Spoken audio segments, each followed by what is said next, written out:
विद्यार्थियों एवं सम्मानित साथियों, जय हिंद। आइए आज के इस कालखंड में हम जानते हैं विषु क्या होता है या विषु किसे कहते हैं और विषु की स्थिति कब कब बनती है। ये बहुत ही महत्वपूर्ण प्रश्न है और निश्चित तौर से प्रतियोगिता परीक्षाओं में पूछा जाता है। बहुत संक्षेप में हम जान लेंगे कि विषु किसे कहते हैं।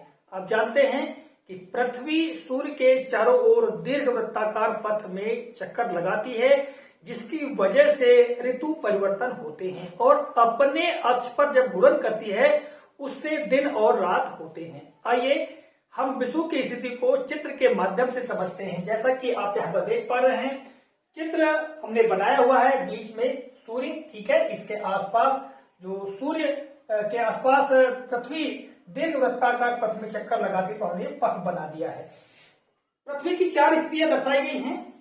आप देख रहे हैं दाहिनी ओर दक्षिणी अयनांत की स्थिति और बाईं ओर उत्तरी अयनांत की स्थिति।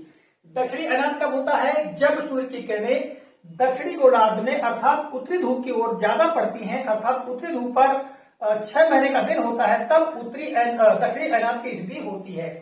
इसके विपरीत बाईं तरफ आप देख पा रहे हैं, जो उत्तरी गोलार्ध है इस पर सूर्य की किरणें पड़ती हैं, इस समय उत्तरी अयनांत होता है और उत्तरी ध्रुव पर 6 महीने का दिन होता है, ठीक है।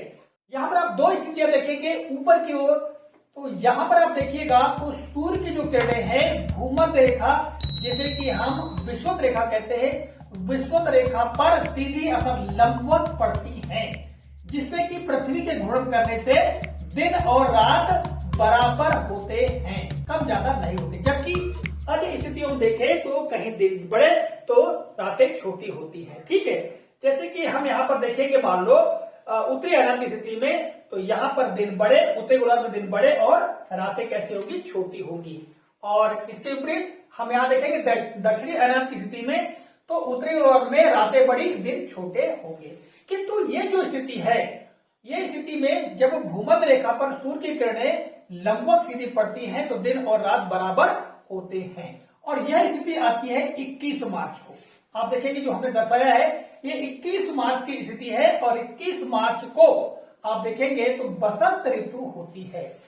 तो बसंत ऋतु जब होती है, ऐसी स्थिति में इसे हम बसंत विषु भी कहते हैं, या 21 मार्च की जो स्थिति होती है जब दिन और रात एक बराबर होते हैं, उसे हम विषु की स्थिति कहते हैं। इसके विपरीत आप नीचे देखिएगा, यहाँ पर 23 सितंबर की स्थिति को हमने दर्शाया है। 23 सितंबर की स्थिति में भी सूर्य की किरणें जो है वो भूमध्य रेखा अर्थात विषुवत रेखा पर लंबवत पड़ती, जिससे कि दिन और रात बराबर होते हैं। तो यहाँ पर भी विषु की स्थिति होती है, ठीक है।